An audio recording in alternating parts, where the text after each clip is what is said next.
이준석 대표는 양양자 의원 신당과 합당을 했지만 제3지대 빅텐트를 두고는 골든타임이 지났다는 입장이었습니다. 계속 무슨 뭐 빅텐트 얘기만 나오고 연대 얘기만 나오기 때문에 저도 약간 최근에 너무 동어 반복 같다 이런 느낌이 들거든요. 대화는 계속 하는데요. 네. 그런 어떤 공통의 가치를 형성하는 데까지는 아직 완벽하게 이르지 못했다. 지금 총선은 한 70일 정도 남았는데 언제야 공통의 가치 만들어? 그래서 골든타임 지났다 그랬잖아요. 사실 그게 논의에 앞섰어야 되는데 네. 보면 이게 어떤 이준석 신당과 이낙연 신당 이런 이름으로 처음 나오기 시작하면서 네. 굉장히 이질적으로 볼 수 있는 두 이름의 결합 같은 모습만 계속 보도되니까 네.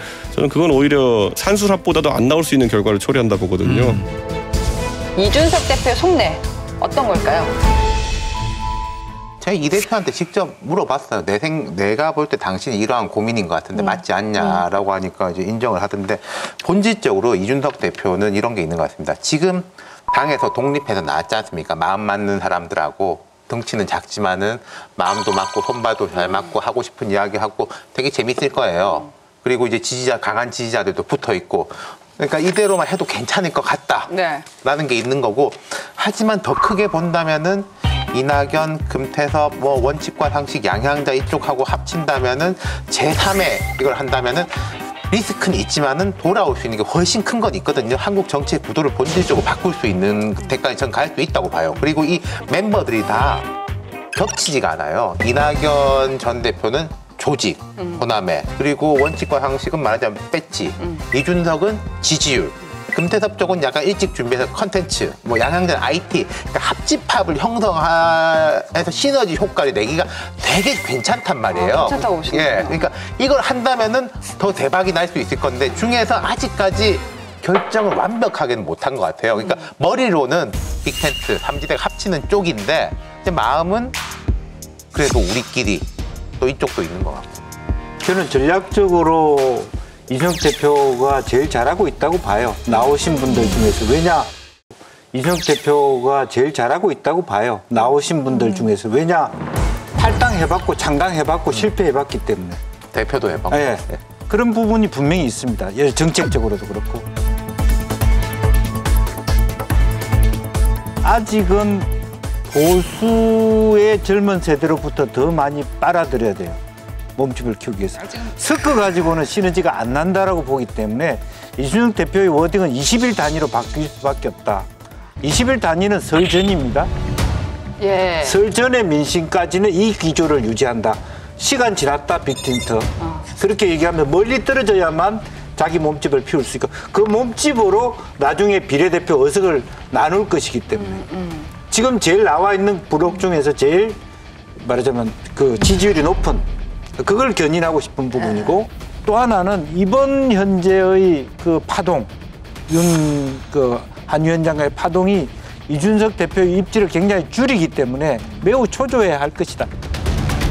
지금 이준석 대표가 이런 얘기를 많이 해요. 내가 당해봐서 아는데 하면서 한동훈 위원장이 지금 이런 입지일 것이다 이런 얘기를 계속 하는데 제가 윤석열 대통령과 갈등 양상을 빚어본 그 유일한 사람이기 때문에 그렇죠. 제가 잘 압니다 이거는. 후보자가 이렇게 얘기했어요. 뭐 저는 앞으로 뭐 당에서 또 대표님께서 하라는 대로 하고 또 그리고 또 뭐 이렇게 메시지 내자는 대로 내고 하겠습니다. 이래놓고는 그 다음 날부터 바로 그 주변 측근들을 이용해가지고 소위 뒤통수를 치더라고요. 그러니까 저는 지금도 똑같은 상황일 거라 봅니다. 이렇게 어설프게 이렇게 봉합된 것처럼 보이지만은 공천에서는 당연히 튀어나올 것이고 문제가 지금은 또 이제 김경률 회계사를 괴롭히기 위한 걸로 아마 2차전을 이어갈 겁니다. 그렇게 할 것이다. 이준석 전 대표 입장에서 제3지대 쏠려야 될 시선이 한동훈, 윤석열 그 두 분의 입장으로 가고 있으니까. 그런데 실제로 뭐 며칠 사이에 한동훈, 윤석열 대통령 때문에 쏠린다고 해도 근본적인 태생적 한계가 있어요. 어떤 한계가 있습니까? 예를 들어서 제3지대 정도 지금 얘기하는 이낙연 신당 포함해서 개혁신당이 다 합친다. 이거는 따뜻한 아이스 아메리카노 정당이다. 정체성이 없는 거예요. 따뜻한 걸 먹든지 아이스를 먹어야지 따뜻한 아이스 아메리카노가 있을 수 있나요? 미지근한 거 괜찮은. 그렇게 되나요? 네. 그러니까 미지근하죠, 정당이. 네. 제가 개인적으로 봤을 때 이 당을 끌고 갈 수 있는 개혁신당의 대표라고 하는 이준석 대표는 세 가지가 없어요.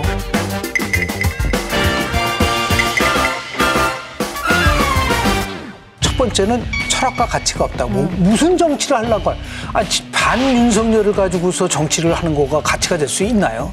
두 번째는 자신 스스로에 대한 반성과 성찰이 없다. 왜 자기가 징계를 먹었는지 그 부분에 대한 성찰은 가만도 없고 마지막 세 번째는 품성이 없다. 공개석상에서 특정한 정치를 욕설을 하는 그러한 품성을 가지고 끌고 갈 수 있나요?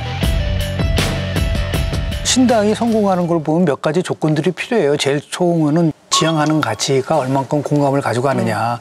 그러니까 이낙연 신당은 명확해요. 김대중 노무현 정신을 계승하는 정당이 되겠다라는 거가 있고, 두 번째는 지역적 기반이 그래도 호남에 확실하다. 있고, 네. 그 세 번째는 결국은 대권 후보로서 위치가 있기 때문에 이 세 가지로 봤을 때는 이준석 신당보다는 낫고, 거기에 친문 세력이 만약에 결합을 할 경우에는 상대적으로 대립각을 만들어갈 수가 있기 때문에, 그런 의미에서 봤을 때 저는 각자 도생을 하라는 게 제 주장이거든요. 어차피 제3지대 만들어지더라도 보십시오. 지역구 나가서 과연 몇 석 얻을 수 있을 거라고 보세요. 제3지대 정당이. 견관 양당 체제 속에서 남의 표를 잠식시킬 수 있는 능력은 있지만 스스로 과연 몇 석을 얻을 수 있을 것이냐. 두 번째는 뭐냐면 결국은 준연동형 비례대표제 대합로 국민의힘은 위성정당을 만들 거고, 그러면 나머지 한 20석을 가지고서 나눠먹게 되는데 이 5개 정당들이 같이 다 흩어져 가지고 있는 부분 속에서 몇 석이나 가져갈 수가 있을 것인가라는 부분들이 나와 있기 때문에 개혁신당을 끌고 가는 이준석 대표가 지향하는 가치가 지금 이낙연 신당이 지향하는 가치와 절대로 같이 갈 수가 없는 거예요.